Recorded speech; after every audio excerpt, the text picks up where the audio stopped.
Olá, sejam bem-vindos. Estamos iniciando mais uma aula, nossa aula de número 16. Vamos começar expondo o nosso assunto, né? Hoje vamos falar de cargas horizontais no topo dos pilares. Vamos compartilhar a tela com vocês aqui. Estamos usando aí o nosso novo aplicativo Big Blue Button, que foi um aplicativo comprado aí pela Univangélica, né? Ele tem uma série de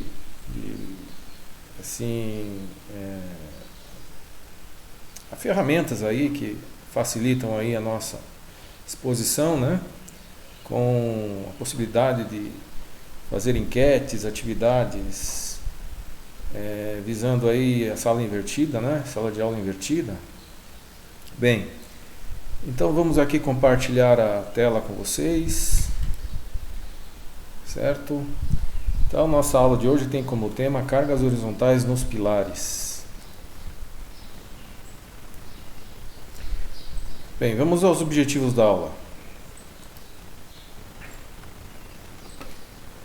Nossos principais objetivos vão ser os seguintes: determinar os efeitos das cargas transversais nos pilares.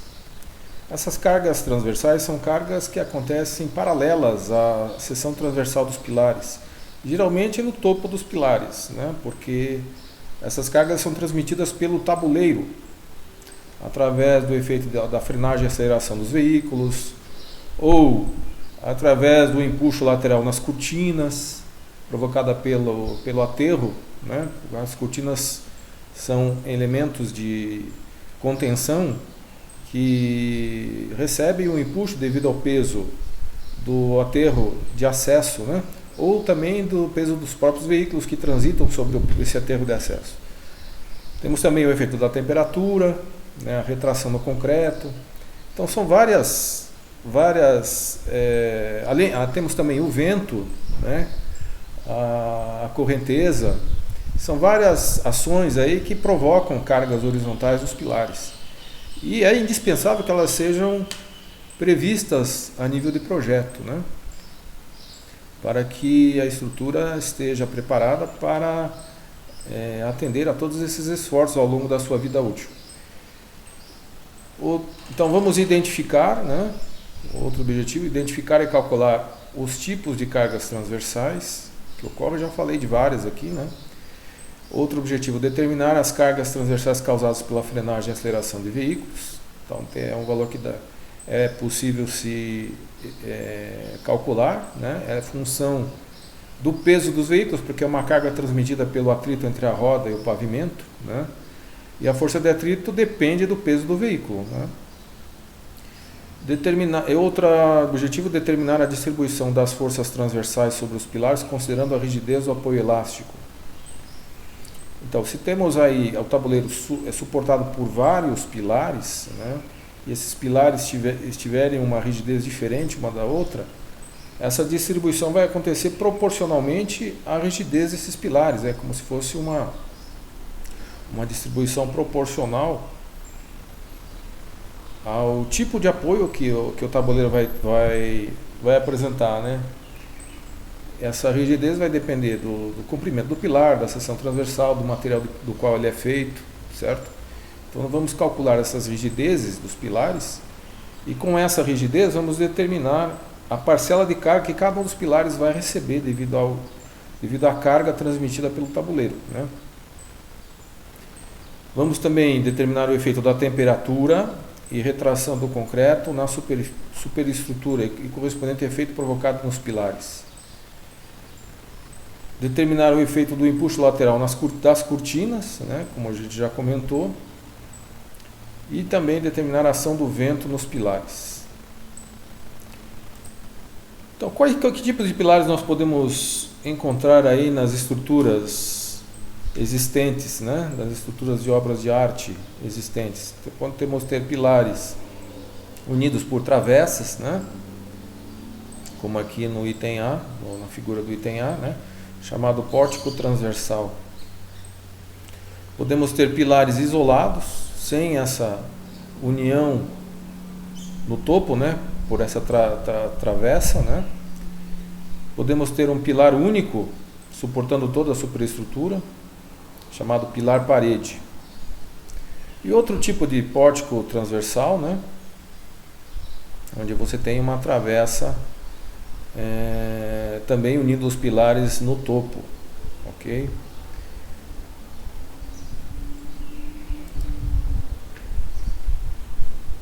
Bem, as cargas horizontais existentes, né, são produzidas por pelo menos 4 tipos de ações aqui que nós vamos comentar, né? A frenagem e aceleração dos veículos, que acontece no tabuleiro, né, no pavimento, certo? Essa carga horizontal é transmitida para o topo dos pilares e é transmitida proporcionalmente dependendo da rigidez de cada um dos pilares, como a gente já falou, né? Também temos o efeito da temperatura e retração do concreto na superestrutura. A temperatura tem o seguinte efeito no material: com o aumento da temperatura o material expande ou dilata, né? Com a dilatação do tabuleiro e aumento da temperatura, o topo dos pilares são também, com a dilatação do tabuleiro, há um deslocamento no topo dos pilares acompanhando esse deslocamento do tabuleiro devido à sua dilatação, certo? Esse deslocamento no topo dos pilares causa uma força horizontal também, certo? E isso vai depender da distância em que o apoio está de um ponto chamado centro elástico, onde você tem um ponto ao longo do comprimento do tabuleiro em que a seção transversal não se movimenta horizontalmente, certo? Então imagine aqui, por exemplo, um tabuleiro, né? Tabuleiro da ponte, conforme o da figura, né? Com o aumento da temperatura, esse tabuleiro pode dilatar, como também pode retrair, né? Pode encurtar com a diminuição da temperatura, certo? Só que isso não vai ser necessariamente em relação a um ponto qualquer, né? Por exemplo, não vai ser aqui o deslocamento de todos os pontos do comprimento do tabuleiro, o deslocamento horizontal, né? Não vai ser em relação aqui à extremidade do tabuleiro, nem à esquerda nem à direita, vai ser em relação a um ponto que chamamos centro elástico, tá? É um ponto ao longo do comprimento em que a seção transversal não apresenta deslocamento horizontal, certo? Então, esse deslocamento do tabuleiro, especificamente aqui no topo do pilar, certo? Vai depender da distância do topo do pilar em relação a esse centro elástico.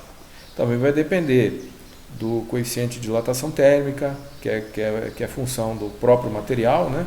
Vai depender da variação da temperatura, né? A fórmula que usamos para isso é aquela fórmula que aprendemos na resistência dos materiais, né? Onde o deslocamento de uma barra sujeita a uma diferença de temperatura vai ser igual ao produto do coeficiente de dilatação térmica pela diferença de temperatura e pelo próprio comprimento da barra, certo? Só que aqui o comprimento da barra seria a distância entre o topo do pilar e o centro elástico, que nós vamos daqui a pouco ver como se calcula, né? Temos também outra ação devido ao empuxo lateral das cortinas. Então, observem aqui na extremidade do tabuleiro, você tem uma contenção aqui, né, que faz com que o aterro, né, não sofra recalque, certo? É responsável pela manutenção do aterro de acesso à superestrutura aqui, certo? Esse aterro ele vai causar um empuxo horizontal aqui na superfície da cortina, né? Esse empuxo é uma carga horizontal que é transmitida ao tabuleiro da ponte e essa carga horizontal também é distribuída para o topo dos pilares, certo? Então, além do efeito de frenagem e aceleração causado pelos veículos, temos também um empuxo lateral nas cortinas, certo? Que vai ser adicionado aí a essa carga total horizontal, né? Temos também a ação do vento. O vento tem uma ação aqui transversal, não seria ao longo do comprimento, mas seria transversal à seção transversal da ponte, né? Então calculamos aí uma pressão de vento sobre uma área de exposição aqui, que seria a área do tabuleiro, né? A área do tabuleiro. essa ação do vento pode ser considerada de duas maneiras, ou com a ponte carregada ou com a ponte descarregada. Ok? É uma ação horizontal mais uma direção perpendicular à força F que nós vemos aqui na figura, certo? Então é uma força horizontal transversal. Então nós vamos ver com mais detalhes essas quatro ações, né, como a gente calcula aí as cargas causadas por essas quatro ações. Em primeiro lugar, a frenagem e aceleração. Como falamos há pouco, a frenagem e aceleração é uma carga, é uma força causada pelo atrito entre a roda do veículo e a superfície do pavimento, né? E a força de atrito, como vimos na física, ela é função do próprio peso, né? No caso aqui do veículo. Então nós vamos considerar a força de atrito como sendo um percentual do peso do veículo, né? Temos aqui duas situações para pontes rodoviárias, né? Vamos considerar a maior de duas situações. Ou 5% da carga distribuída, da carga de multidão, que é uma carga distribuída de 5 kN por metro quadrado, né? Então 5% dessa carga distribuída sobre o pavimento, sobre a carga de multidão, que é uma carga característica considerada lá na norma brasileira, né, com o valor de 5 kN por metro quadrado, ou 30% do peso do veículo tipo. Então, a maior das duas, né? Quando nós estimamos aqui, calculamos aqui a carga de multidão, nós consideramos aqui a área do pavimento dentro de um comprimento de influência do pilar, certo, cara? Se nós tivermos o tabuleiro apoiado sobre vários pilares, né, nós vamos pegar a área de influência que tem assim a sua atuação dentro, a área do pavimento que está dentro da área de influência de um pilar, certo? Nós determinamos essa carga por pilar. Então, seria a maior dessas duas hipóteses, né? Ou 5% da carga de multidão ou 30% da carga do veículo, né? Do peso do veículo. Para pontes ferroviárias, nós temos uma situação diferente de pontes rodoviárias, né? Porque para pontes ferroviárias o atrito aí é entre materiais diferentes, né? A roda dos vagões ou a roda do próprio trem, né? São rodas metálicas, certo? E o atrito das rodas com os trilhos tem um coeficiente de atrito diferente do valor considerado para rodas, para pneus, né? O atrito entre pneus dos veículos com o pavimento. Então temos coeficientes diferentes aí para o cálculo de frenagem e aceleração em pontes ferroviárias. Então, como é feita a distribuição dessa carga, por exemplo, da frenagem e aceleração em cada um dos pilares, né? É uma distribuição proporcional em relação à rigidez de cada um dos pilares. Então você tem aqui a carga total, né? A carga F, ela vai ser distribuída em cada um dos apoios aqui, dos pilares, né? Vamos considerar esses apoios como sendo elásticos, certo? O que são apoios elásticos? São deformáveis, eles não são rígidos, certo? Então, com a carga F, os pilares vão apresentar uma deformação, um deslocamento delta. Como é um apoio elástico, esse deslocamento delta é proporcional à força F. E essa proporcionalidade é calculada em função da rigidez. Vamos representar aqui pela letra K, certo? A rigidez do apoio elástico. Lá na física, essa rigidez era apresentada como a rigidez de uma mola, né? Por exemplo, a deformação de uma mola, certo? Era a carga atuante na mola dividido pelo coeficiente de mola, né? Que era a rigidez da mola. Aqui é a mesma abordagem, né? O deslocamento delta vai ser a reação F em cada um dos pilares dividido pela rigidez do pilar, ok? Então, considerando essa expressão que vimos lá na física, né, que o deslocamento seria a carga dividido pela rigidez da mola, que seria a deslocamento total, certo? Deslocamento total aqui, delta. Aliás, o deslocamento total aqui seria igual em todos os pilares, certo? O delta aqui para um pilar qualquer, seria o mesmo delta para qualquer um dos pilares que apoiam o tabuleiro. Por quê? Porque o tabuleiro é um corpo rígido, né? Se o tabuleiro se desloca uma distância delta, todos os pilares também vão deslocar a mesma distância delta. Ok? Então, o deslocamento de um pilar, né, delta, vai ser a reação F no pilar dividido pelo coeficiente pela rigidez do próprio pilar. Então, aplicando esses conceitos aqui nas equações de equilíbrio, nós chegamos a essa expressão aqui de baixo, né, onde a força em cada pilar, a reação em cada pilar, seria uma proporção. Aqui nós temos aqui uma rigidez proporcional em relação à soma das rigidezes de todos os pilares, certo? Que multiplica aqui a força total F. Ok? Essa é a consideração que nós vamos fazer para determinar a reação em cada um dos pilares. Então nós precisamos conhecer a rigidez de todos os pilares, né? E também precisamos conhecer a força total, que é devido à frenagem e aceleração dos veículos, já vimos como determinar, né? Para calcular aqui a reação em cada um dos pilares. Por que essa reação em cada um dos pilares é importante? Porque ela vai ser usada para fazer o dimensionamento da seção transversal do pilar. Além da carga vertical, devido ao peso do tabuleiro e de todos os elementos, além da carga acidental, né, que também atua no tabuleiro, essa carga horizontal vai causar aqui na base, na fundação, um momento fletor, certo? Um momento fletor que pode até ter uma influência maior no dimensionamento do que a própria carga vertical, certo? Essa carga horizontal, então, é fundamental aqui para o dimensionamento de cada um dos pilares. Agora vamos ver como determinar aqui a rigidez de cada um dos pilares. Essa rigidez,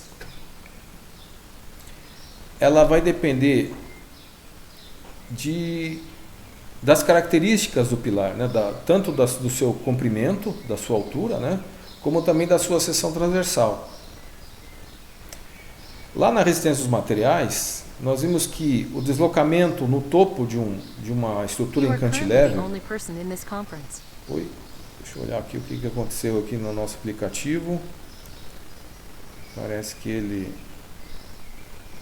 está... Não, está tudo bem. Então, voltando aqui à nossa aula, né? Então temos aqui um elemento em cantilever, né? Nós vimos lá que vigas engastadas, elementos em cantilever, tinham um deslocamento na extremidade do balanço, né? E esse deslocamento era calculado por essa fórmula. Essa mesma fórmula nós vamos usar aqui para também determinar o deslocamento do pilar. Ok? O pilar é uma estrutura em cantilever, assim como as vigas, né? Ele tem a base, vamos considerar o pilar como tendo a base engastada na fundação e o topo livre, né? Então o deslocamento causado pela carga horizontal Fi no pilar, o deslocamento ΔPi vai ser igual a carga F vezes o comprimento do pilar elevado ao cubo, né? O comprimento LPi aqui é o comprimento do pilar, certo? Dividido por 3 vezes o produto do módulo acidade, que é uma característica do material que constitui o pilar, no caso aqui o concreto armado, né? E vezes o momento de inércia da seção transversal, que é uma característica geométrica da seção, né? Então, quanto maior esse produto do módulo acidado pelo momento de inércia, nós chamamos de rigidez do pilar, né? Quanto maior a rigidez, né, menor vai ser o deslocamento delta, certo? Porque ele é inversamente proporcional, né? Assim também, quanto maior a força e quanto maior o comprimento do pilar, maior vai ser esse deslocamento, certo? Então, usando essa expressão que vimos lá na resistência dos materiais, nós vamos calcular aqui a rigidez do pilar, né? A rigidez, como vimos há pouco, seria a relação entre a carga e o deslocamento delta, né? Substituindo essa relação aqui na fórmula do deslocamento de estruturas em cantilever, como a do pilar, né? Nós obtemos aqui, isolando a rigidez, né? Nós obtemos essa expressão aqui, certo? Então a rigidez do pilar vai ser igual a 3 vezes o produto da modularidade pelo momento de inércia, que é a rigidez, né? Dividido pelo comprimento do pilar elevado ao cubo. Então essa é a forma de calcularmos a rigidez do pilar. Vejam que quanto maior o pilar, né? Aqui é inversamente proporcional, o comprimento do pilar com a sua rigidez. Quanto maior o comprimento do pilar, menor será a sua rigidez, certo? Se o pilar é menos rígido, ele desloca mais, correto? Quanto mais curto o pilar, maior a sua rigidez. É inversamente proporcional, né? Quanto mais curto, maior a rigidez. Ele desloca menos. Então essa rigidez aqui do pilar, né, vai influenciar aqui no valor da carga recebida no topo do pilar. Certo? Quanto mais curto o pilar for, maior vai ser a carga no topo. Nós já vamos ver isso, já vamos ver na prática, ok? Temos também outro elemento no pilar aqui que também influencia na rigidez do apoio. Vamos chamar a rigidez do pilar como sendo um apoio elástico, né? Esse apoio elástico vai ter dois elementos aí que vão influenciar na sua rigidez. Um é o próprio pilar e o outro é o apoio, o aparelho de apoio, né? Esse aparelho de apoio pode ser móvel, pode ser fixo, pode ser elástico, como nós vimos lá na aula passada, né? O aparelho de apoio é um elemento colocado no topo do pilar e a função principal dele é diminuir as cargas horizontais, né? No caso aqui seria atenuar ou até mesmo diminuir, né? No caso de um apoio elástico, como placas de neoprene, a função aqui seria atenuar o valor da carga horizontal no pilar, porque parte do deslocamento do pilar vai ser causado, parte do deslocamento do apoio elástico vai ser causado pelo próprio aparelho de apoio, né? O aparelho de apoio é um elemento, é uma placa, né, que devido à carga horizontal vai sofrer aqui uma deformação de cisalhamento, certo? Vocês vejam aqui em linha tracejada, né, o tipo de deformação que o aparelho de neoprene vai sofrer, certo? Uma deformação de cisalhamento. Então, considerando aí a lei de Hooke, né, para o cisalhamento, que seria a tensão dividida pelo módulo da elasticidade transversal do material, né? Esse seria a deformação de cisalhamento, o ângulo gama. Considerando também a própria definição de tensão de cisalhamento, que é a força dividida pela área, no caso aqui a área da seção transversal da placa, né? Então, unindo essas duas fórmulas aí, essas duas equações da resistência dos materiais, nós temos aqui uma equação que coloca aqui a deformação de cisalhamento, o ângulo gama, em função da força horizontal, do módulo da elasticidade transversal da placa de neoprene e da área da própria placa de neoprene, né? Mas esse ângulo gama é um ângulo em radianos, né? Nós podemos aqui colocá-lo em função, determinar aqui o deslocamento delta, colocar o deslocamento delta em função desse ângulo gama, certo? Por trigonometria, vejam aqui temos um triângulo retângulo, né? Então a tangente de gama, aliás, o deslocamento delta seria a tangente de gama vezes a espessura da placa, certo? O deslocamento delta seria a tangente de gama vezes o deslocamento vezes a espessura da placa H. Só que como esse ângulo é muito pequeno, ele tende a zero, o valor da tangente de gama vai ser aproximadamente igual ao próprio ângulo gama, porque é um ângulo medido em radianos, né? Então nós temos aqui uma simplificação, né? Em vez de multiplicar pela tangente, multiplicamos a espessura pelo próprio ângulo gama em radianos. Então, considerando essa equação aqui na fórmula que obtemos da resistência dos materiais, nós vamos ter que o delta, o deslocamento causado pela carga F na placa de neoprene, vai ser o produto da força pela espessura da placa dividido pelo produto do módulo de elasticidade transversal do material neoprene pela área da placa. Ok?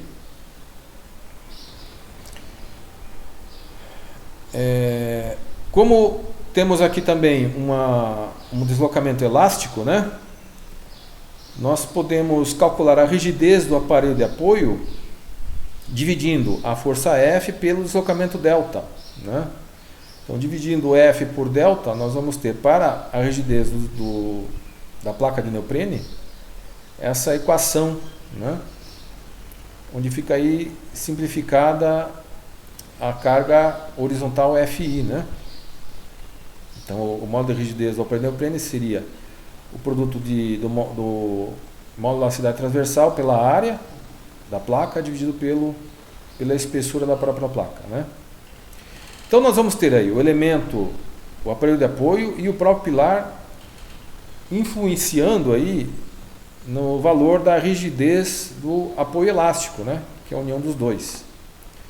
Então, nós vamos ter aí um coeficiente de rigidez, né? Que vai ser a superposição da rigidez desses dois elementos aí, tanto do pilar quanto do aparelho de apoio. Ok? Então, se nós analisássemos aqui o apoio elástico, né? O deslocamento total do pilar vai ser a soma do deslocamento do aparelho de neoprene, né? do aparelho de apoio de neoprene, com o deslocamento do próprio pilar. Tá? Delta P vamos chamar de deslocamento do pilar. Delta A, deslocamento do aparelho de neoprene. Então, somando os dois deslocamentos, temos o deslocamento total. Colocando aqui os deslocamentos em função das rigidezes e da carga F, né? Como a carga F é a mesma para os dois, ela pode ser colocada em evidência. Vamos ter aqui dentro do parênteses a soma dos inversos das rigidezes do pilar e do aparelho de apoio, né? Passando aqui a carga F para o primeiro membro, vamos ter delta sobre FI, que é o quê? Que é o inverso da rigidez total, né? Essa rigidez total seria a soma dos inversos. Aliás, o inverso da rigidez total é a soma dos inversos das rigidezes dos elementos pilar e aparelho de apoio. Invertendo a equação, nós chegamos aqui numa expressão que vamos utilizar aqui para determinar a rigidez do pilar. Tá? Então, a rigidez do apoio elástico, quando mencionamos apoio elástico, nós estamos querendo dizer a união tanto do pilar quanto do aparelho de apoio, né? Que são elementos diferentes, possuem rigidez diferentes, né? Então, os dois vão trabalhar juntos e vão constituir aí um apoio elástico, né? E essa rigidez do apoio elástico vai ser calculada por essa expressão aqui, que é o produto das rigidezes do aparelho de apoio pelo pilar, dividido pela soma, né, das rigidezes do aparelho de apoio com a rigidez do pilar.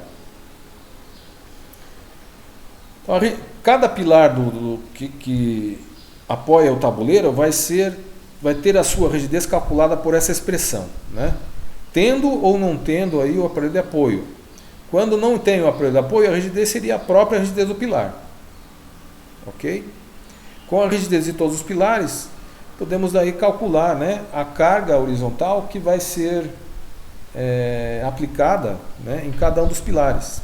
A carga total vai ser distribuída em todos os pilares proporcionalmente à rigidez de cada pilar.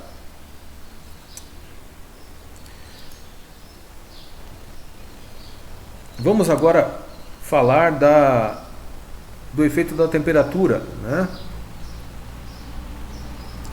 Lá da resistência dos materiais, nós vimos que uma barra sujeita a uma diferença de temperatura, ela pode sofrer alongamento, né, dilatação, se a temperatura aumentar, ou pode sofrer uma contração, um encurtamento, se a temperatura diminuir. Esse mesmo efeito vai ser observado no tabuleiro da ponte. O tabuleiro da ponte é um corpo rígido, né, que também sofre influência da temperatura, né? Então nós vamos usar aqui essa mesma fórmula que usávamos lá na resistência dos materiais, né? Para efeito da temperatura nas pontes, nós consideramos a norma 7188 recomenda que essa diferença de temperatura seja de mais ou menos 25 graus, né? Esse valor vai englobar tanto o efeito da temperatura ao longo do ano, né? Esse efeito de temperatura ele acontece diariamente, né? Por exemplo, durante o dia, né? Com o efeito do próprio sol, a temperatura aumenta, né? E durante a noite a temperatura diminui. Então, essa diferença de temperatura acontece diariamente, né? E seria aí, a norma recomenda 25 graus, mais ou menos 25 graus, que engloba tanto a variação da temperatura ambiente quanto a retração do concreto. A retração do concreto seria aquele efeito que acontece na cura, né, do concreto. Quando é lançado o concreto nas formas, né, na cura do concreto há perda de água, né, a água evapora, a água da mistura, né, do concreto evapora. Com a evaporação da água, a tendência é de o concreto diminuir de volume, certo? Então há uma retração no processo da cura do concreto. Essa retração, né, provoca também um deslocamento no topo dos pilares, porque a estrutura está toda solidária, né? Os pilares estão solidários ao tabuleiro da ponte. Então qualquer deslocamento do tabuleiro também afeta aí os pilares. Então, como calculamos esse deslocamento causado pela temperatura? Nós vamos usar basicamente essa fórmula aqui que eu estou circulando aqui embaixo, ó, né? O deslocamento de cada um dos pilares, deslocamento delta, vai ser função do coeficiente de dilatação térmica, no caso aqui do concreto armado, né? O tabuleiro vamos considerar como sendo de concreto armado, vezes a diferença da temperatura ΔT, vezes um comprimento XI, que é medido em relação a um ponto do tabuleiro, que vamos chamar de centro elástico, que é um ponto que não vai sofrer deslocamento horizontal aqui, ao longo do comprimento do tabuleiro. Tá? Então, nós vamos aplicar essa fórmula, né, para determinar aqui o deslocamento de cada um dos apoios elásticos, certo? Em relação a esse ponto chamado centro elástico. Então temos aí uma abordagem, né, usando aí o equilíbrio. Nessa abordagem aqui é considerado aqui o efeito da temperatura no tabuleiro, né? Esse efeito de temperatura vai fazer com que o tabuleiro dilata ou sofra retração, certo? Só que dependendo da rigidez dos apoios, essa retração ou dilatação pode causar uma força horizontal no sentido de esquerda para a direita ou da esquerda para a direita, né? Da esquerda para a direita ou da direita para a esquerda, ok? Então nós podemos considerar esse efeito como sendo a soma de dois efeitos, né? Onde a força total FO, devido ao efeito de temperatura, seria aplicada aqui no extremo do tabuleiro, certo? Então, com o efeito da temperatura, vamos colocar aqui então um apoio aqui na extremidade do tabuleiro. Então, com o efeito da temperatura,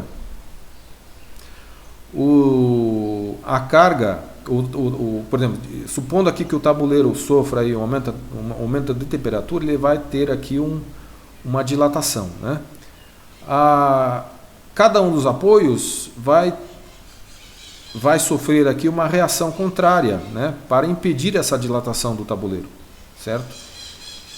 Essa força contrária por equilíbrio aqui, vai causar aqui uma reação nesse apoio à esquerda do tabuleiro aqui, certo? Uma reação F0. Se nós aplicarmos essa carga F0 no tabuleiro, né, agora como em sentido contrário, né, nós vamos ter aí uma reação também em cada um dos apoios elásticos, certo? Então, somando aqui esses dois efeitos, nós anulamos essa carga FO, né, que é uma carga hipotética, e teríamos aí o mesmo efeito causado pela temperatura no tabuleiro, certo? Então, fazendo aí a análise de cada um dessas duas hipóteses, né, isoladamente, nós chegamos a essas equações aqui de baixo, certo? Então, aqui para a primeira hipótese, o deslocamento ΔO1, né, em cada um dos apoios elásticos vai ser o produto do coeficiente de dilatação térmica vezes a diferença de temperatura vezes a distância do apoio elástico até o apoio introduzido aqui, onde você tem a reação FO, né? Considerando que o delta seria a relação entre a carga F em cada um dos apoios, dividido pela rigidez de cada um dos apoios, né? Você chega nessa outra expressão. Mas por equilíbrio, a força total FO seria a soma das reações em cada um dos apoios elásticos, né? Então você tem aqui que FO seria a soma de todo esse produto aqui, né? KI, coeficiente alfa de dilatação térmica, delta T, que é a diferença de temperatura, vezes a distância XI, que é a distância de cada um dos apoios até o apoio introduzido, né? Para essa outra hipótese, nós temos que a reação em cada um dos apoios elásticos seria proporcional, seria uma proporção da carga total, né, que é calculada em função das rigidezes dos apoios, tá? É uma média ponderada, né? Você veja aqui, desculpa, não é uma média ponderada, mas uma proporção da rigidez do apoio elástico em relação à soma das rigidezes dos demais apoios, de todos os apoios, né? FO seria a soma desse produto, né? KI, alfa, delta T, XI, conforme vimos há pouco. Então a reação em cada apoio elástico, né, considerando que alfa e delta T são constantes, né? Eles podem sair de dentro do parênteses aqui. Então nós vamos ter KI, alfa, delta T, que multiplica o somatório das rigidezes, vezes a distância de cada apoio em relação a esse apoio introduzido, né? Dividido pelo somatório de todas as rigidezes. Só que essa reação ΔFI é uma reação para essa hipótese de carga. Na verdade, nós queremos a hipótese aqui do primeiro membro dessa soma, né?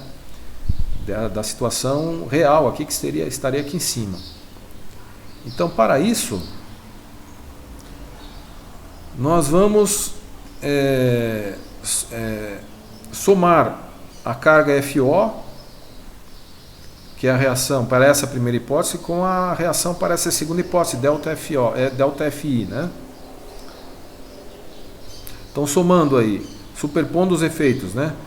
A reação real, FI, vai ser a reação considerada nessa primeira hipótese desta soma, né? Com a reação no apoio elástico para essa segunda hipótese.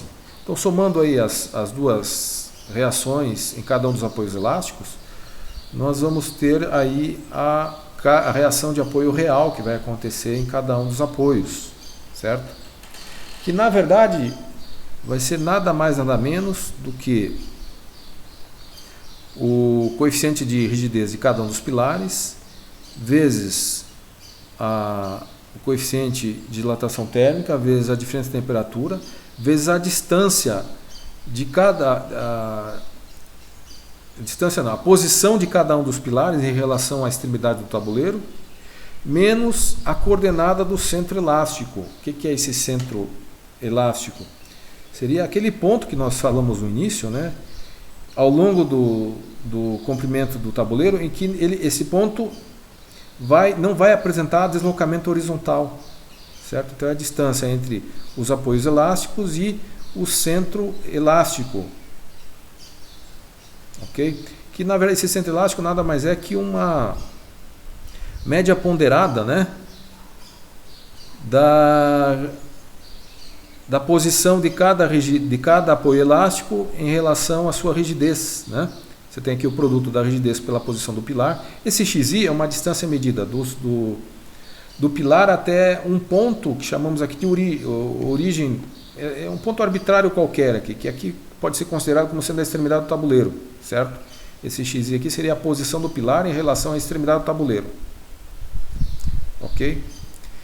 E a coordenada do centro elástico, que seria uma distância, né, em relação também a essa extremidade do tabuleiro, seria calculada por essa expressão aqui dentro de parênteses, né? O somatório do produto da rigidez de cada pilar pela sua posição, dividido pelo somatório da rigidez de todos os pilares.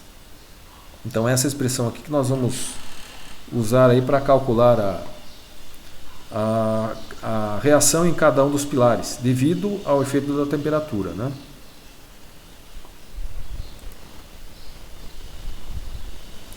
A outra ação que também consideramos seria o empuxo horizontal nas cortinas, né?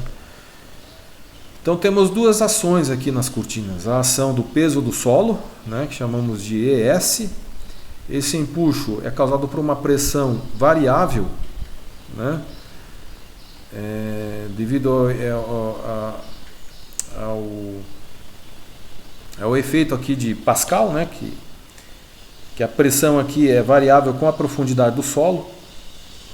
Então, o empuxo seria essa pressão, uma pressão média vezes a área da contenção aqui na cortina, né? A área do painel da contenção. Temos também outra ação aqui, seria a ação do peso dos veículos. Vamos chamar de empuxo E índice Q. Tá? Então, vamos ter aqui uma carga distribuída devido ao peso dos veículos, né? Essa carga distribuída também é transmitida para o painel da contenção na cortina, né? Então a soma desses dois impulsos aí seria o empuxo total. Para considerar o empuxo devido à carga dos veículos, aqui temos uma figura aqui que mostra a cortina, né, na estrutura do tabuleiro. Então você tem aqui o painel da contenção e duas alas, né? Outra foto aqui ilustrando também onde se localiza aqui a cortina, né, a contenção do aterro de acesso. Temos aqui também, nessa mesma foto, um pilar aqui com um aparelho de neoprene, né, uma placa de neoprene circular aqui, entre a superestrutura e o pilar, né, vocês podem visualizar aqui também. Então, como calculamos aí o empuxo devido às cargas móveis? Vamos considerar um empuxo médio, que é índice barra. Esse índice barra seria uma média ponderada entre a carga de multidão e o peso do veículo, tipo, né? Vamos transformar o veículo tipo, que são 6 cargas concentradas, né? Cada carga posicionada na roda do veículo, são 6 rodas, né? Temos 6 cargas concentradas, né? Então vamos transformar essas cargas concentradas numa carga distribuída equivalente. Então pegamos o peso total do veículo e dividimos pela área de projeção em planta, né, do veículo, que é 3 por 6. 3 de largura por 6 de comprimento, né? Temos então uma carga distribuída equivalente ao longo aí da largura do pavimento aqui, né? Temos o pavimento, né? Sobre o pavimento temos a carga de multidão, que é minúsculo, e a carga do veículo, que é índice V. Tá? Então vamos fazer uma média ponderada entre essas duas cargas distribuídas aqui, né? Por que ponderada? Porque cada carga aqui vai ter a sua área, o seu comprimento aqui dentro da largura, né, diferenciado, ó, né? A carga Q vai atuar, a carga Q índice V, que é o peso do veículo, vai atuar dentro de uma largura de 3 metros, né, que é a largura do veículo, e a carga Q de multidão vai atuar na largura remanescente aqui, na largura que resta, né? Então, fazendo uma média ponderada dessas cargas dentro da largura da pista, né, nós vamos ter a carga Q índice Q barra, né, que é nada mais que uma média ponderada das cargas distribuídas aí, né? Só que essa carga não é aplicada integralmente aqui, ela não é transmitida integralmente aqui para a superfície da cortina, do painel da cortina.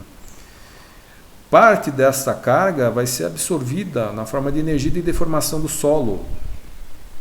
O solo também é um elemento elástico, ele vai absorver parte da energia dessa carga, né? E isso é representado aqui pelo coeficiente de empuxo ativo. Tá? Então nós vamos diminuir um pouco o valor dessa carga EQ, né, aplicando aí um coeficiente de empuxo ativo, que é um número menor que 1, né, que vai depender aí do ângulo de atrito do solo, esse ângulo φ, que na maior parte dos casos vai ser igual a 30 graus. Tá? Então, considerando aí o coeficiente de empuxo ativo, você vai diminuir aí o efeito do empuxo devido aos veículos, né, devido às cargas móveis. Então esse empuxo vai ser a pressão Q índice barra, que é uma carga por metro quadrado, né? Vezes a área do painel da cortina, você tem uma carga, né? Pressão vezes a área é uma carga, só essa carga vai ser um pouco diminuída devido ao efeito do coeficiente de empuxo ativo, né? Que representaria aí uma perda dessa carga aqui devido ao efeito de deformação do solo, tá bom? Temos também o empuxo do solo, né, que vai ser a pressão média, porque essa pressão, no caso do empuxo devido aos veículos, essa pressão é constante, né? É constante. Aqui no solo ela é variável. Ela tem uma variação linear, proporcional, né, proporcional à profundidade do solo. Então nós vamos considerar aqui uma pressão média, né? Vamos pegar a metade da pressão máxima. Por que média? Porque seria a pressão aqui na superfície, que é nula, né? Mais a pressão máxima aqui na profundidade máxima, que é aqui na borda da cortina, a borda inferior da cortina, dividido por 2, né? Então seria a pressão máxima dividido por 2, vezes a área da própria cortina, do painel, né? Só que esse empuxo também considera aí a deformação do solo, né? Parte desse peso do solo vai ser usado em energia de deformação do próprio solo, né? Então nós vamos considerar aí o empuxo integralmente aplicado na área da cortina. Ele vai ser reduzido aqui por um coeficiente de empuxo ativo, que é calculado por essa equação aqui, né? Tangente ao quadrado de 45 graus menos o ângulo de atrito do solo dividido por 2. Então nós vamos ter aí o empuxo devido ao solo, que vai ser somado ao empuxo devido aos veículos, para determinar aí o empuxo total, que é uma carga horizontal que vai ser transmitida para o tabuleiro da ponte, né? Então chegamos aí à parte prática, né? Vamos aí agora apresentar para vocês a resolução de um problema, de um exercício, né? Onde é calculado aí as forças horizontais devidos à frenagem e aceleração, devidos ao efeito da temperatura e devidos aí ao efeito do empuxo horizontal nas cortinas, né? Esse empuxo nós consideramos assimétrico, consideramos somente de um lado, né?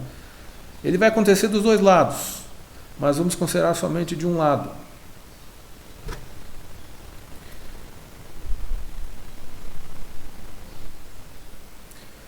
Então, em primeiro lugar, vamos aqui determinar o valor das cargas de frenagem e aceleração, né?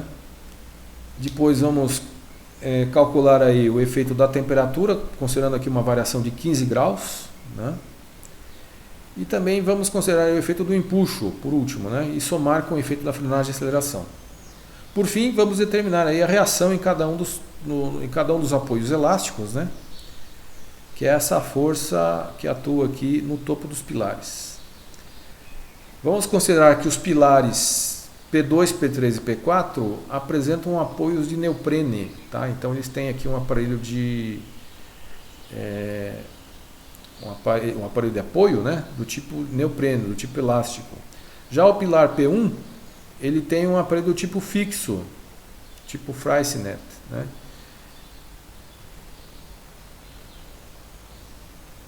Esse aparelho do tipo fixo só libera a rotação no topo do pilar, ele não libera o deslocamento, né? Então nós vamos ter aqui a força horizontal, aliás, a rigidez do pilar P1 vai ser devida somente à rigidez do pilar, né? Já a rigidez dos pilares P2, P3 e P4 vai ser uma combinação da rigidez do pilar com a rigidez do aparelho de apoio. Então vamos começar aqui calculando o valor das cargas de frenagem e aceleração. Aqui apresenta aqui também a seção transversal da ponte, né? Ela tem aí 13 metros de largura, né? Tem aí passeios para pedestres, né? Então a largura da pista seria 13 menos 1,70 de cada lado, né? 13 menos 1,70 de cada lado. Essa vai ser a largura da pista que nós vamos considerar aí para determinar o empuxo devido o empuxo lateral nas cortinas, né? Que vai depender da carga dos veículos, considerando aí a largura da pista, como também o efeito da frenagem e aceleração, que também vai considerar aí a largura da pista, né? Então temos aqui a placa de neoprene utilizada, né? Ela tem aí uma área de 30 por 50 centímetros quadrados e uma espessura de 6 centímetros. Só que para determinar aí a rigidez da placa de neoprene, nós usamos somente a espessura de neoprene, né? Descontando aí a espessura de chapas metálicas, já que essa placa de neoprene é uma placa fretada, né? Ela possui chapas metálicas no interior dela. Então consideramos a espessura somente a espessura do material neoprene, que seria de 47 milímetros.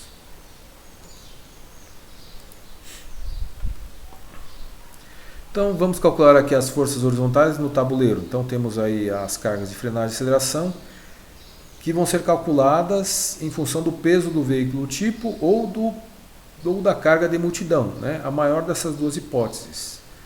30% do peso do veículo seria 30% de 45 toneladas, que é o peso total do veículo classe TB 450, né?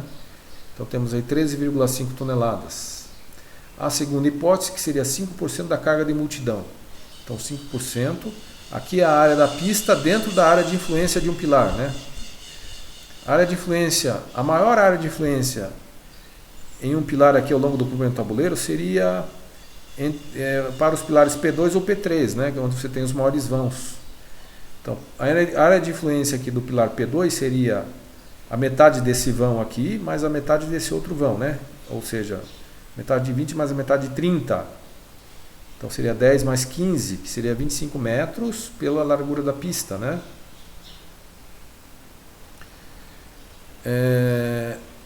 Então temos aqui 15 mais 10, né? Que é metade de cada um dos vãos aqui, 15 mais 10 vezes a largura da pista, que é 13 metros, menos 2 vezes 1,70, conforme vimos há pouco na figura, né? Então essa aqui seria a área do pavimento dentro da esfera de influência desse pilar P2, ou do pilar P3, né? Tanto faz. Multiplicado ainda pela própria carga de multidão, né? Considerando 5% desse produto, temos aí 6 toneladas. Seria a força horizontal devido à carga de multidão. A maior das duas hipóteses seria de 13,5. Né? Então essa é a força que iremos considerar aqui como sendo de frenagem e aceleração de veículos. Né? 13,5 toneladas. Agora vamos calcular o empuxo nas cortinas, né? Devido ao peso dos veículos, né, sobre o aterro de acesso e devido também ao peso do próprio solo. Começando aqui pela carga dos veículos, né? Se calculássemos aqui uma média ponderada das cargas de multidão e da carga do veículo tipo, né, nós chegaremos aqui a esse valor, né? O valor de Q barra seria de 1,125 toneladas força por metro quadrado. Então, a pressão transmitida para a cortina, a pressão P1, seria o coeficiente de empuxo ativo do solo, considerando que o ângulo de atrito seja de 30 graus, né? O coeficiente de empuxo ativo do solo seria a tangente ao quadrado de 45 graus menos 30 dividido por 2.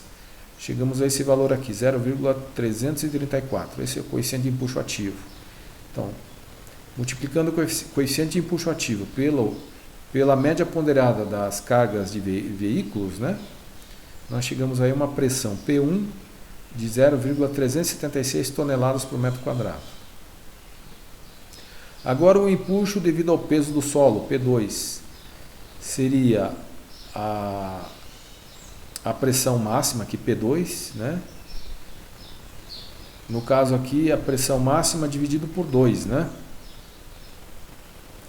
Essa seria a pressão média. No caso aqui, a pressão máxima seria gama vezes H, né? Pressão P2 é gama vezes H. O gama do solo, o peso específico do solo, seria 1,7 toneladas por metro cúbico. Vezes a profundidade aqui da contenção, aqui do painel da cortina, que foi dada como sendo 2 metros, né? Vamos ter aqui 2 vezes gama vezes o Ka, que é o mesmo Ka do coeficiente de empuxo ativo que usamos para cargas veiculares, né? Então o P2 seria igual a 1,136. O empuxo total seria a soma das pressões, né? P1 e a pressão P2, só que seria a P2, vamos considerar uma pressão média, seria a metade de P2, né? Então P1 mais a pressão média devido ao peso do solo, P2 sobre 2, vezes a área da cortina, que é a altura do painel vezes a largura da pista, né? No caso aqui, a largura da ponte, não é da pista, é da ponte, né? 13 metros. Então, pressão vezes área, temos aí o valor da carga horizontal devido ao empuxo assimétrico nas cortinas, né? Que seria de 24,54. Essa carga aqui vai ser somada com a força de frenagem e aceleração dos veículos,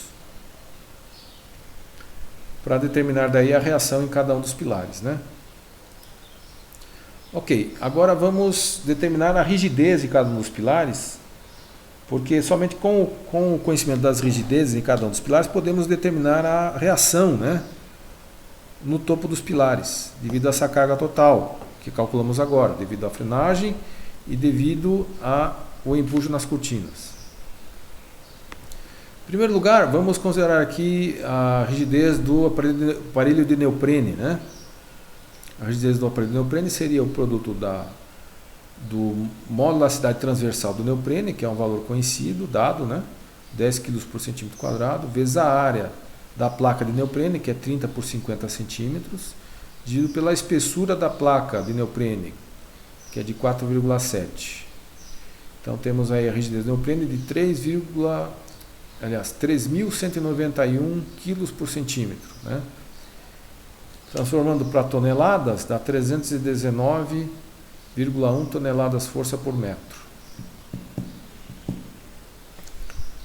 Essa espessura que consideramos aqui seria a espessura efetiva da placa de neoprene, onde se descontam as espessuras das chapas metálicas que são colocadas aqui no interior da placa de neoprene, né? Agora vamos calcular a rigidez de cada um dos pilares. O pilar P1 não tem placa de neoprene, então a sua rigidez vai depender das características do próprio pilar, né?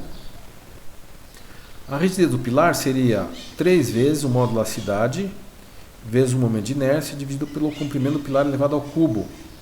O módulo da elasticidade do concreto nós calculamos através dessa equação aqui, que coloca o módulo da elasticidade como função do FCK, tá? Então, o módulo de elasticidade do concreto, chamado módulo de elasticidade secante, né, seria de 26.072 megapascais, ou 2.607.200 toneladas de força por metro quadrado. O momento de inércia seria de uma seção circular, né, que é πd a quarta, diâmetro, né, elevado a quarta, dividido por 64.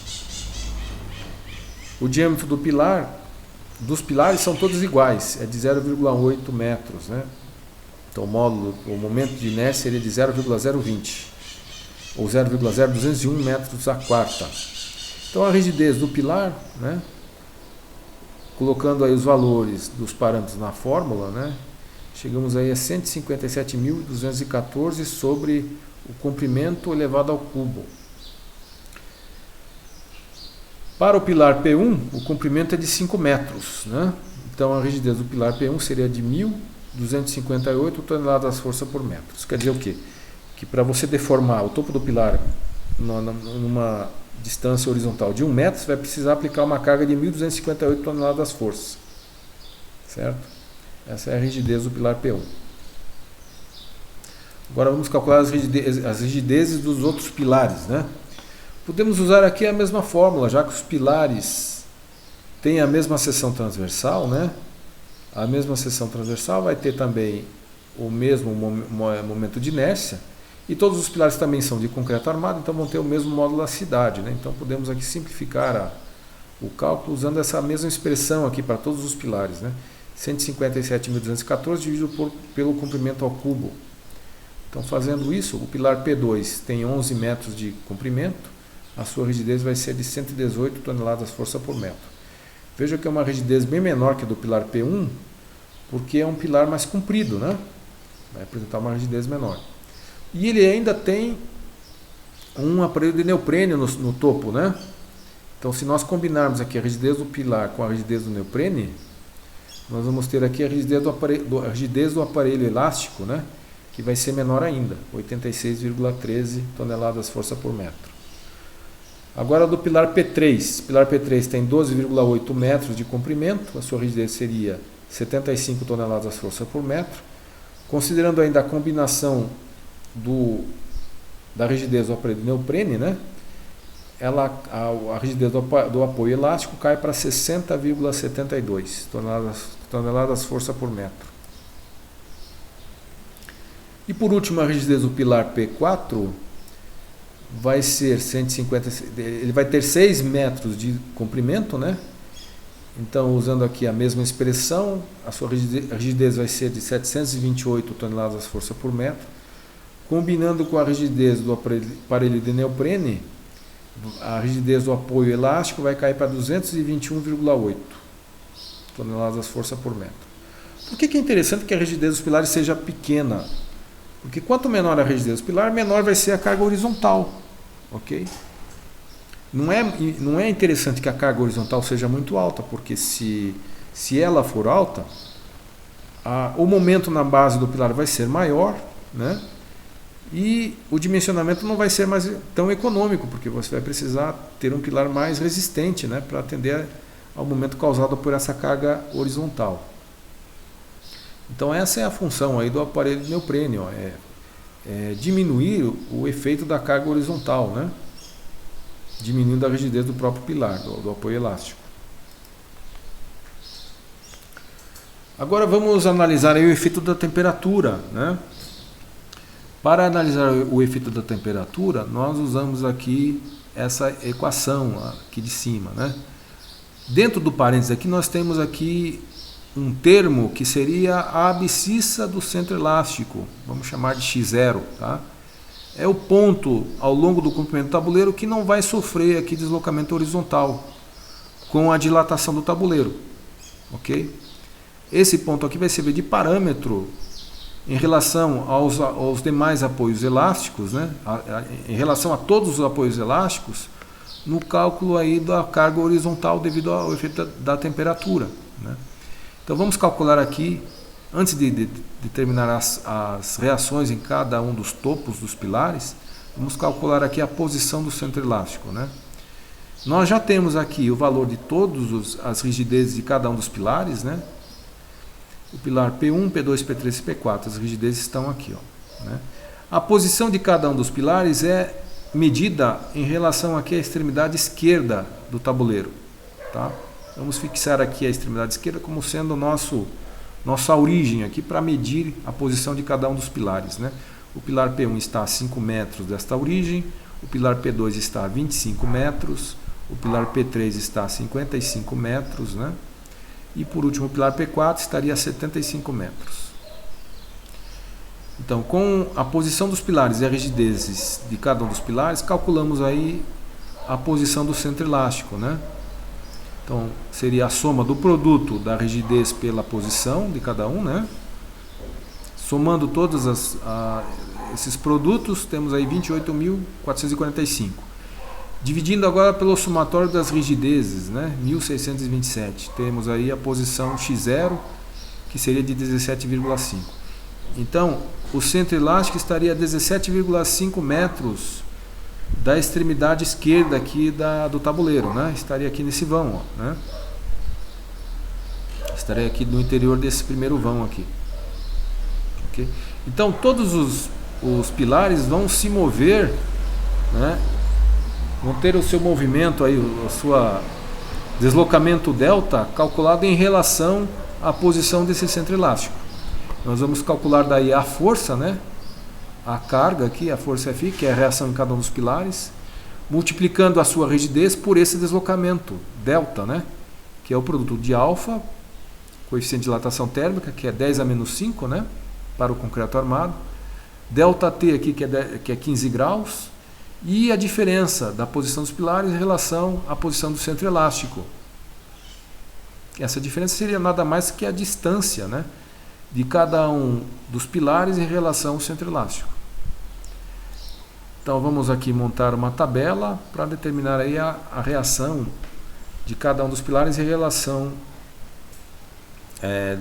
causada pelo efeito da temperatura, né? Então, usando esta fórmula aqui de cima, ó, calculamos aqui a força Fi, que é a reação em cada um dos pilares, né? Foi montada aqui uma tabela, né, para calcular cada uma das cargas aí em cada um dos pilares, né, cada uma das reações em cada um dos pilares.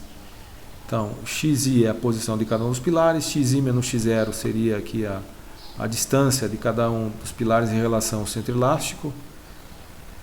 Delta I seria o deslocamento causado pela temperatura, né, em relação ao centro elástico. Esse delta I é o produto de alfa, delta T, pela distância Xi menos X0. Né? E a carga Fi seria o produto da rigidez do pilar pelo deslocamento delta.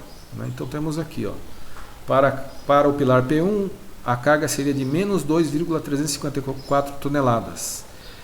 Negativo sinalizando que seria para a esquerda, né? Então, se houver aqui um aumento na temperatura, o pilar vai ter um deslocamento para a esquerda. O pilar P2, a carga seria de 0,097 toneladas para a direita. Então, como o centro elástico está aqui à esquerda do pilar, então o deslocamento numa dilatação do tabuleiro seria para a direita. Mesma coisa para o pilar P3 e P4, né? A carga causaria um deslocamento para a direita. Agora vamos somar o efeito da temperatura com o efeito das reações devido à frenagem e aceleração e ao empuxo nas cortinas, né? Então, para isso, para calcular aí a reação em cada um dos pilares devido à carga total F, essa carga total F aqui é a soma do efeito da frenagem e aceleração com o efeito do empuxo nas cortinas, né? Então seria 13,5 mais 24,54, 38,04 toneladas. É a força F total. A reação em cada um dos pilares seria proporcional à rigidez dos pilares, de cada um dos pilares, em relação à soma das rigidezes de todos os pilares, né? Então montou-se aqui essa tabela, né, com o valor das rigidezes de cada um dos pilares.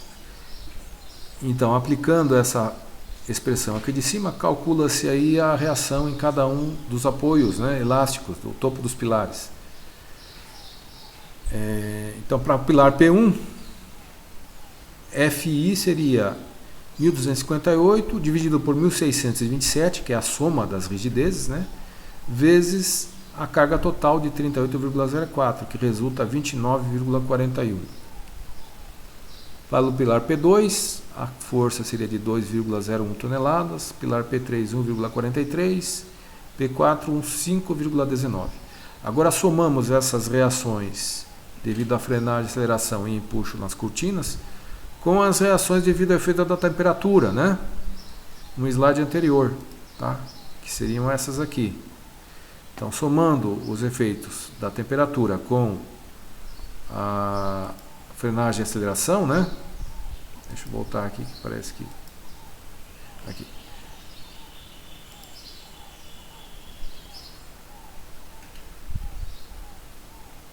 Cadê a tabela? A tabela sumiu. Eu acho que a internet aqui está... Vamos aqui voltar.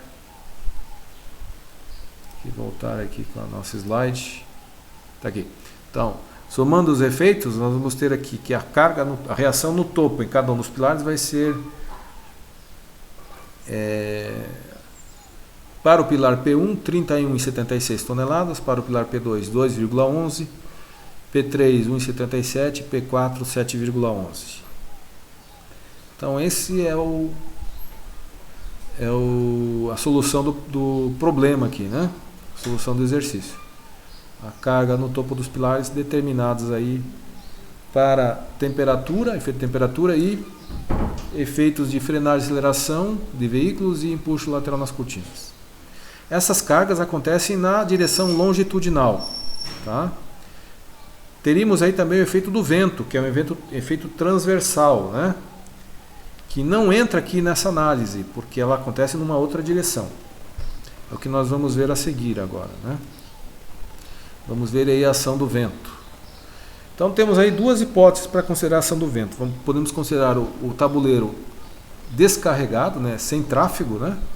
Com a ponte descarregada, ou com o tabuleiro ocupado por veículos reais, que seria a ponte carregada. Na primeira situação, para a ponte descarregada, consideramos uma pressão de vento de 1,5 kN por metro quadrado.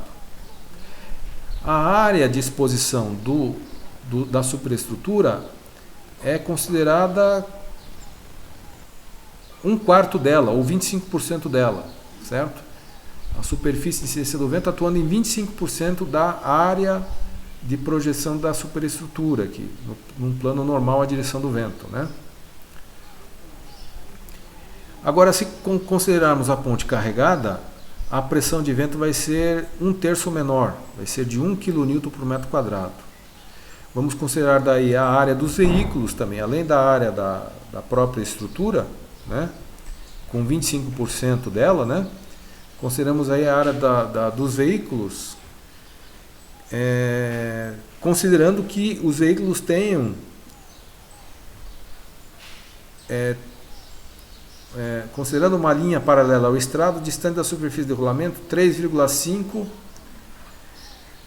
para pontes ferroviárias, 2 metros para pontes rodoviárias e 1,70 para pedestres. Então, se considerarmos aqui ponte rodoviária, essa área de veículos vai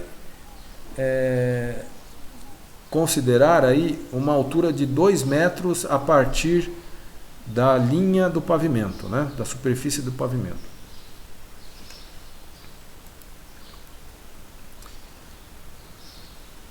Então temos aqui a seção transversal de uma ponte, né? Para a ponte carregada, consideramos uma pressão de vento de 1,5 kN por metro quadrado, atuando na área de projeção normal à direção do vento aqui, na área da superestrutura, né? Para a ponte carregada, a pressão de vento é menor, né? É de 1 kN por metro quadrado, mas a área também fica maior, né? Seria a soma da área da estrutura com a área dos veículos. Considerando para pontes rodoviárias, né, que é a situação mais comum aqui, seria uma área com uma altura de 2 metros. Tá?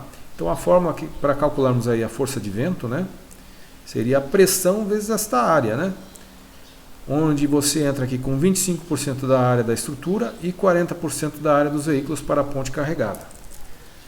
Se a ponte for descarregada, entra logicamente somente com a área da estrutura, né? 25% da área da estrutura. Então, nas duas situações, você usa valores de pressão de vento diferenciados, né? O maior resultado dos dois seria aquele que nós consideraremos aí na análise do dimensionamento da ponte, tá bom? Como ação transversal, também podemos ter a ação da água corrente, certo? Que também seria considerado como produto de uma pressão, né, devido ao arrasto da correnteza da água pela a área de projeção aqui normal à direção da água corrente, né? Para calcular essa pressão, nós precisamos conhecer dois parâmetros. Um deles seria o coeficiente dimensional, né, que é a função da forma da área de exposição aqui do elemento estrutural. Por exemplo, se o pilar for de seção retangular, né, esse coeficiente de forma, coeficiente dimensional, seria de 0,72. Para as seções circulares, o K é de 0,34. Para as seções retangulares, com a aresta direcionada aqui para o sentido da corrente, né, o K seria de 0,54. E também da velocidade da própria correnteza da água, né, elevada ao quadrado. Então essa é a maneira de determinar aqui a pressão da água corrente, né, pressão da ação da água corrente. Então essa pressão multiplicada pela área onde ela atua, que seria aqui a área de projeção normal à direção da correnteza, determinamos aí a força da ação da água corrente.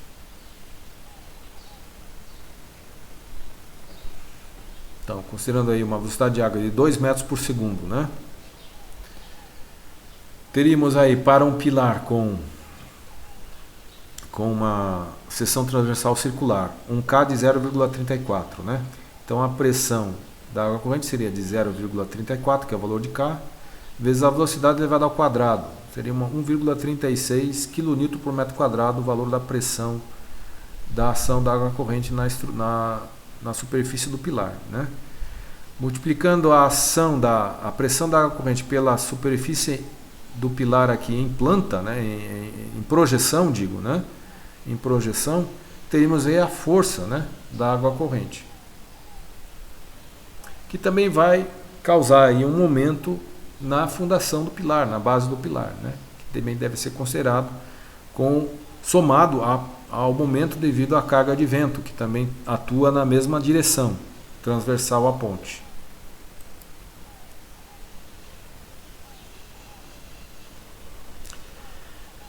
Então, pessoal, com isso temos aí um exercício que eu deixo para vocês fazerem, tá? Da determinação de cargas horizontais aí no topo dos pilares, né? Na próxima aula nós vamos, de posse dos valores destas cargas horizontais, nós fazemos o dimensionamento dos pilares, né? Então, na próxima aula nós vamos fazer o dimensionamento dos pilares. Então, com isso nós vimos aí os objetivos colocados aí para esta aula, né? Que seriam determinar os efeitos das cargas transversais nos pilares, identificar e calcular os tipos de cargas transversais, né? Vimos cada um deles aí, 3 ações longitudinais e 2 transversais, né? Nesse caso aqui são cargas horizontais, né? As cargas transversais seriam a ação do vento e a ação da água, né? As cargas longitudinais seriam a ação da frenagem e aceleração dos veículos, a ação do empuxo, o empuxo nas cortinas, né? Empuxo assimétrico nas cortinas, e a ação da temperatura e retração no concreto. Determinar as cargas transversais causadas pela frenagem e aceleração de veículos, já vimos como determinar, né? Função do peso dos veículos. Determinar a distribuição das forças transversais sobre os pilares, considerando a rigidez do apoio elástico. Então, a distribuição das forças no topo dos pilares é proporcional à rigidez dos pilares, né? Pilares mais rígidos recebem maior carga a distribuição das forças, né? Pilares menos rígidos recebem menor carga.